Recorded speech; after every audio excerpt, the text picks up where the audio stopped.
Greetings, traveler. Hey everyone, let's take a look at all the newly revealed cards. To kick things off, we got some new beasts. Flittering Bat is a 1-drop.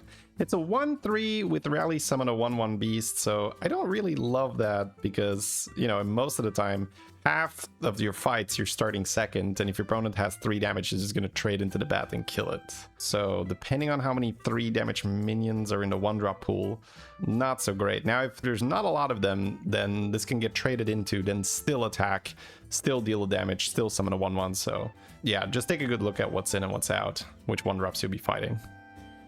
Then this is Fishbait. This is the new mechanic. This is a death rattle that can be triggered during the tavern phase, and here's how.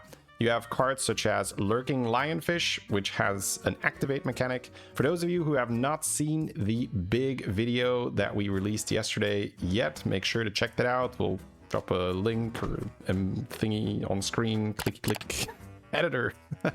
Anyways, there we talk about all the removed cards, so all the beasts that are out. For instance, Macaw is out, Rylak is out, huge changes, so definitely want to catch up on that. But we also talk about the new mechanics, and yes, there's multiple ones being introduced, such as, you know, the fish bait, where you can now attack things in the tavern, and activate is another mechanic. Obviously, Dark Gifts is the whole theme of the set. But activate is essentially you pay gold to have that effect active, and you can do that once per turn. So it's kind of like a hero power where you pay some gold and get something out of it. This chooses a card in the tavern, replaces it with a fish bait, and then your leftmost beast attacks it. And then the fish bait dies, it gives that beast 5/5.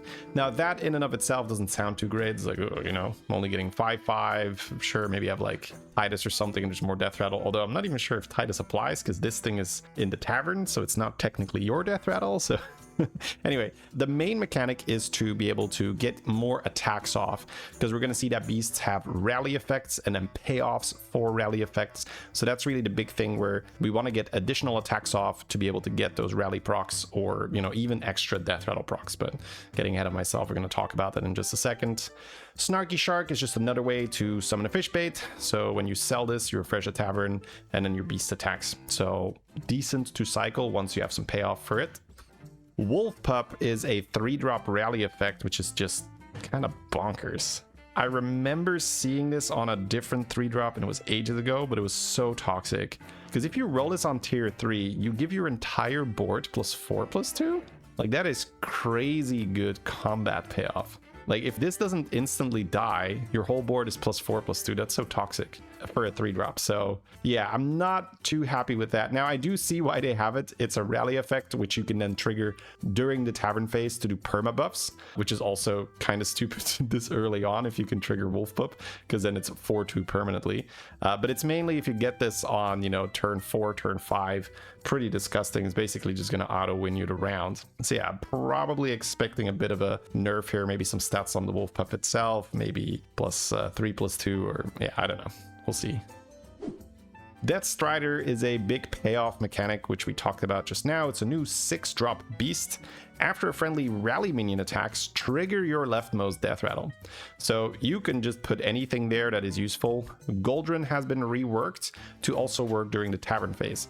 So now your beasts will get +8/+8 until the end of the combat, right? So for the whole turn. So you can just buff your beasts during the tavern phase preemptively with this to already pre-farm some Goldrun stacks. There's also other useful death rattles you can proc, of course. All right, there's many of them.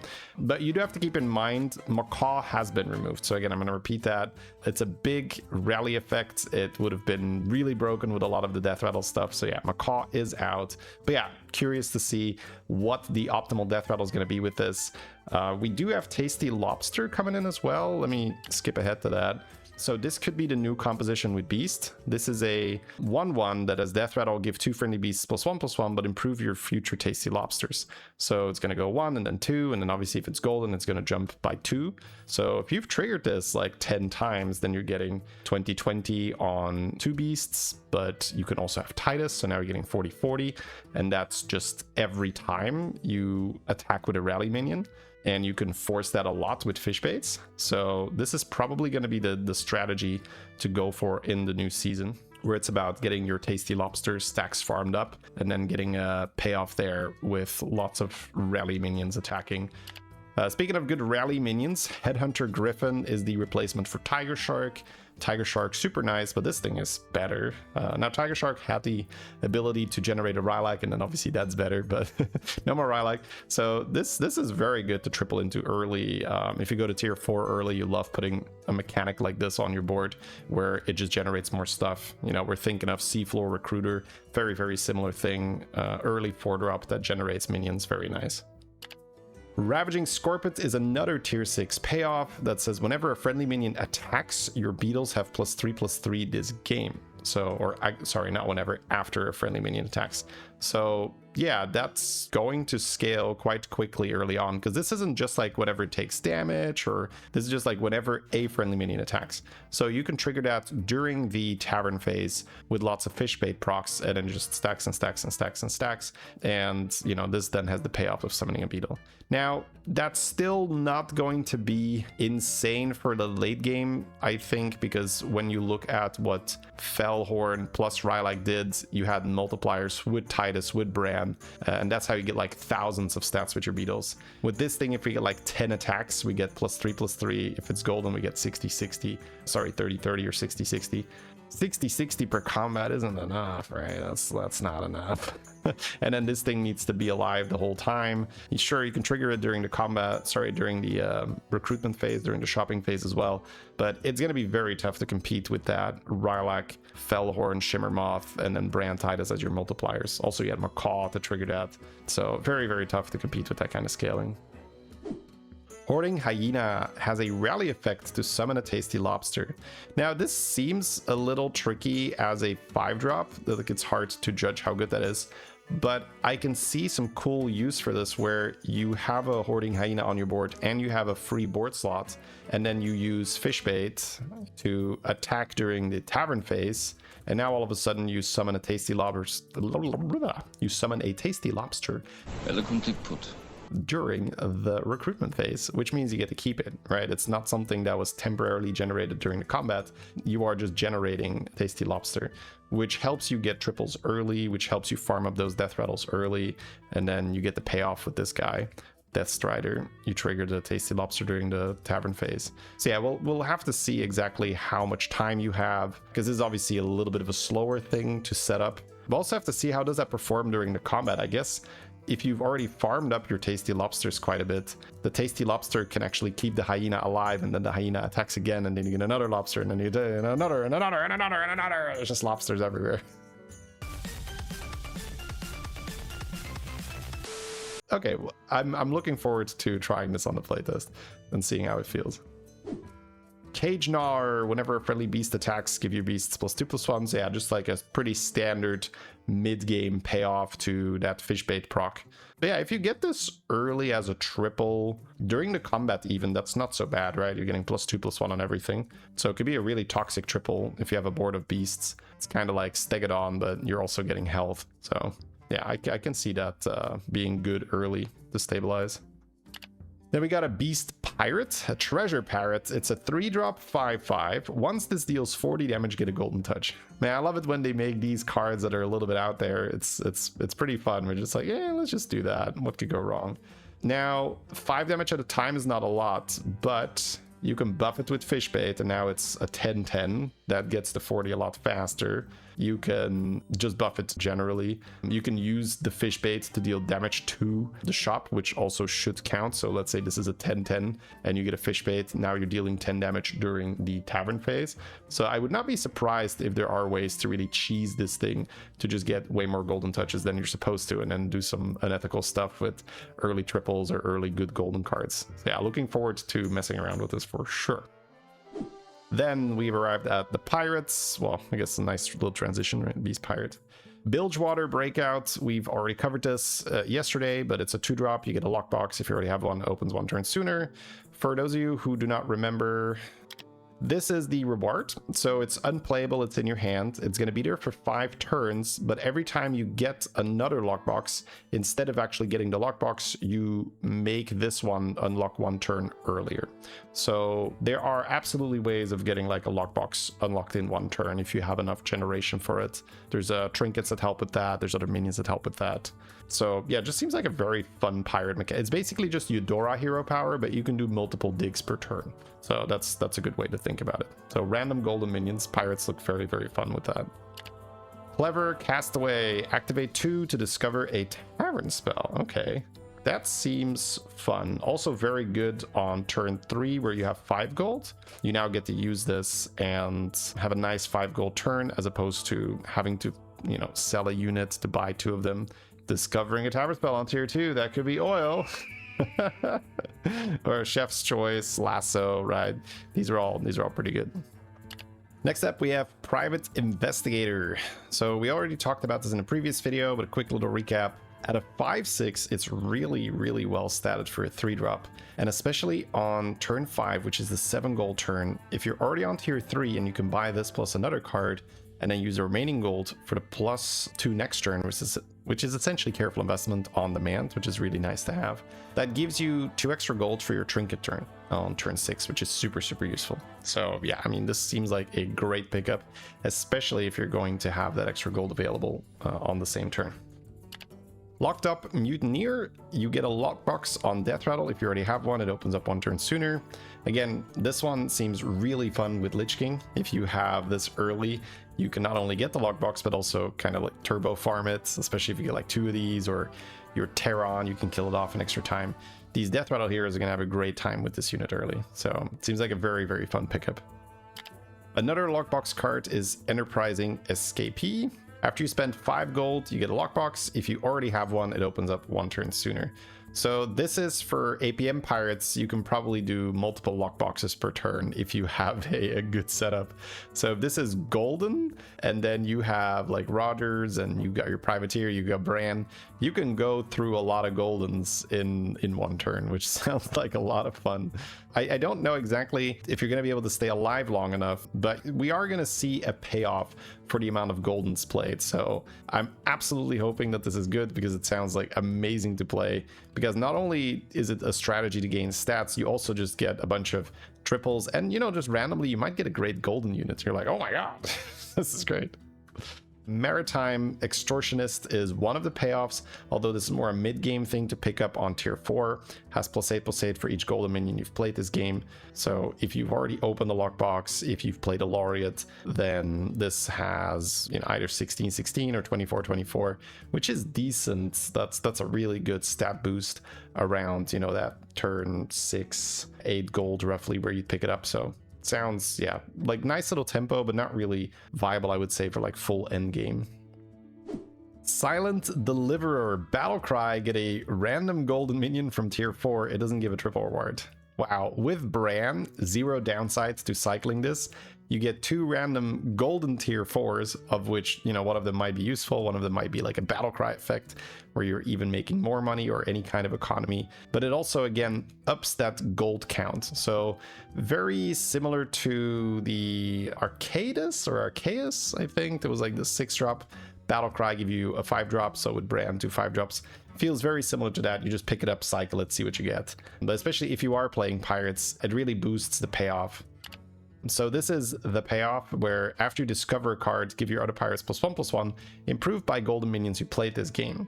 So let's assume this is golden. Let's assume you've played like 10 golden minions at that point. You give your other pirates 20/20 whenever you discover a card. You can play Panda to discover. You can obviously play triple rewards to discover. At the very least, it sounds fun and interesting. This is one of those things where you just have to play it to see, okay, can it keep up with the scaling? Because we don't really know what the norm is going to be, because there's going to be dark gifts, there's going to be trinkets, there's all these new cards. So it's very difficult to say, oh, this is going to be good enough, too strong, too weak. Like, you really have to say, okay, what is a new norm for a big board? And then our last pirate is a dual class. It's a Murloc pirate. Death Rattle, get a Chef's Choice. Very nice to take early on tier 4. I really love these units that generate economy, so especially in the form of additional units, because then, you know, Chef's Choice being basically an additional unit. Not only do you get +1 gold, you might also just get a unit that's great to keep on your board. So yeah, fun to pick up early.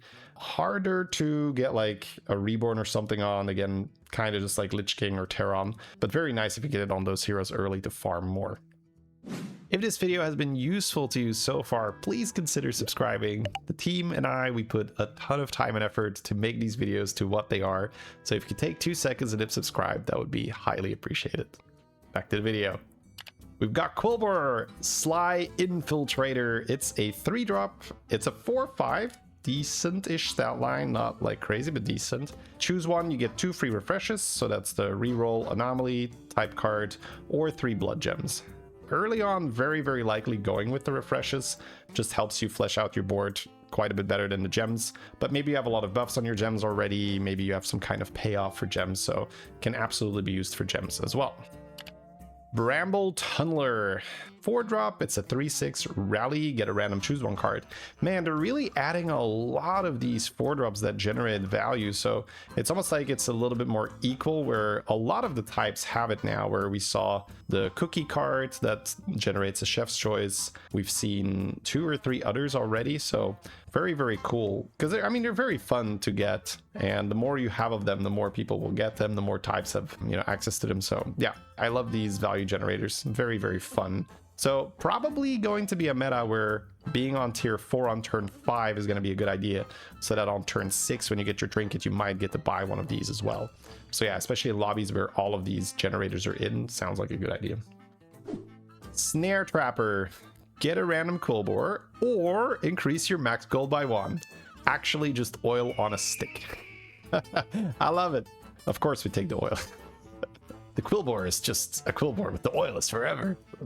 Yeah, I mean, it's also a payoff when you have Turbo Hog, which is one of the returning quills. Again, we've covered all of this in our video yesterday, so make sure to check that out.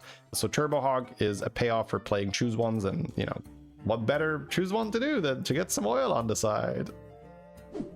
Jailbird Juggernaut, a 5-drop that has rally, summon a golem with stats equal to this minion's blood gems to attack the target first. Wow, what a payoff for blood gems, because especially the golden version says summon a golem with stats equal to double this minion's blood gem.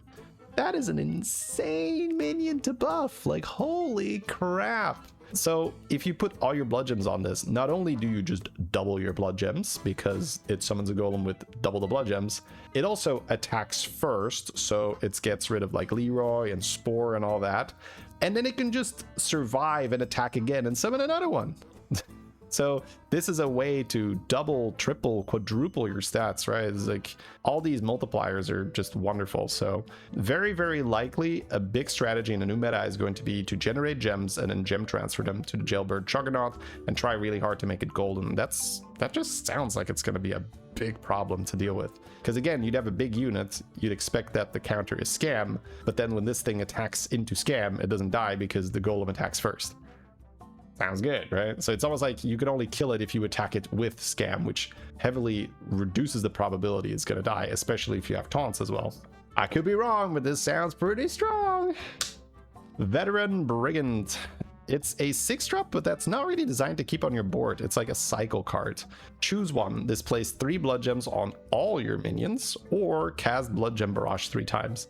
Man, those are both great. If you are playing Blood Gem Barrage, then you prefer the barrages, because it's shop buff, and shop buff just has longer value than just putting gems on your board one time. So if you're, for instance, playing with Felboar and you have a huge shop, that shop being big will count for the Felboar's eats now, but also next turn and the turn after that, whereas those gems are just right now. The flip side being that the gems are immediate tempo, and also a way to buff something like a Titus, for instance, or to just play gems on the board to then gem transfer them to the Juggernaut later.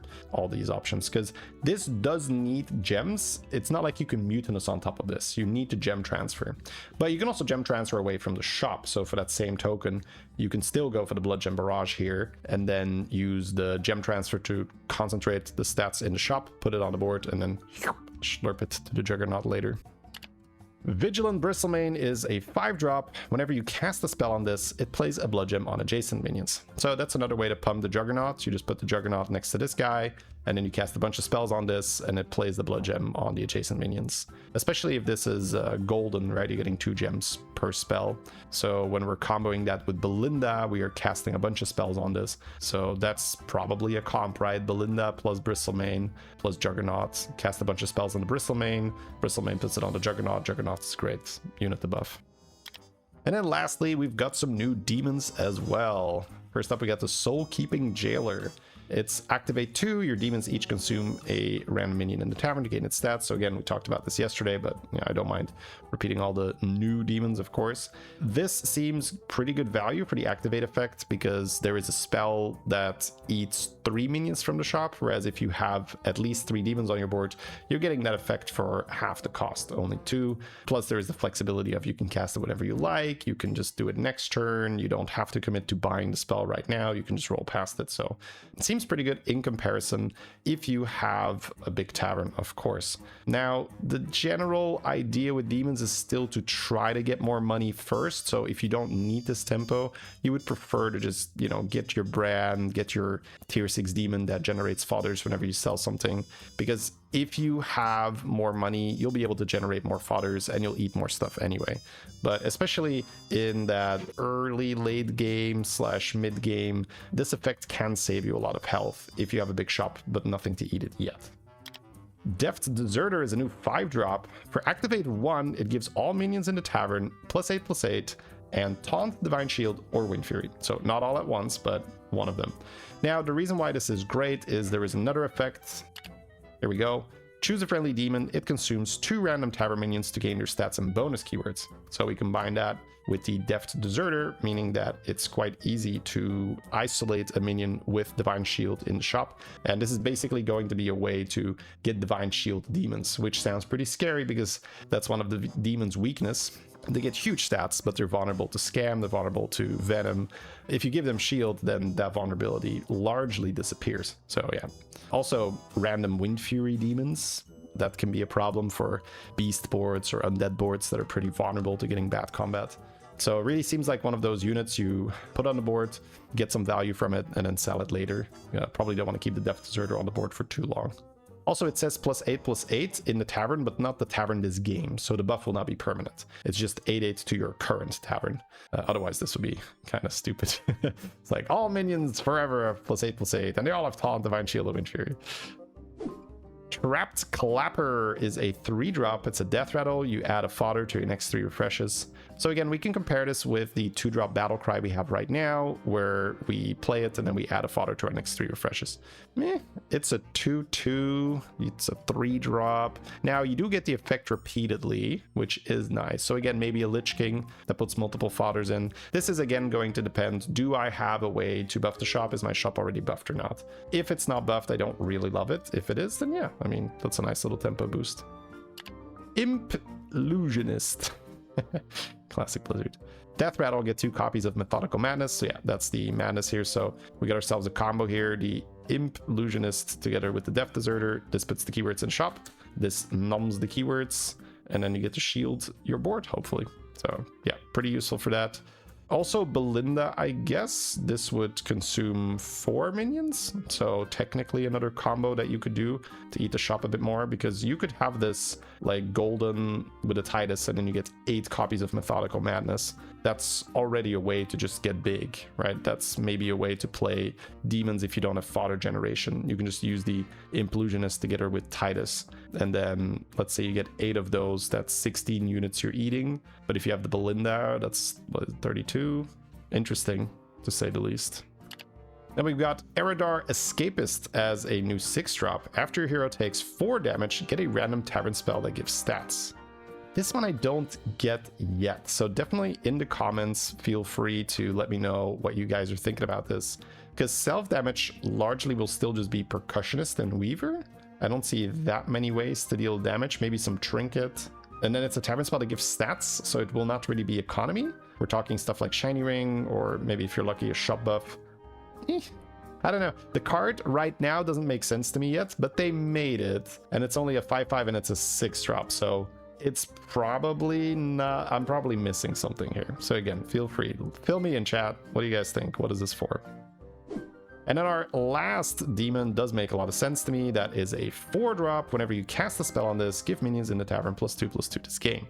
So we can use a lot of spells on this for our shop buffing, and then, you know, either our fodders or our methodical madnesses are going to be far more effective.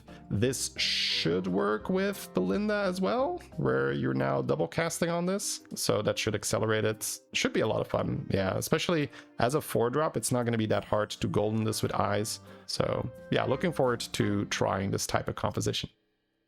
All right, that's it for all the new cards today, guys. As per usual, if you have any comments, questions, remarks, please do post them down below. I read every single one of them on these types of videos.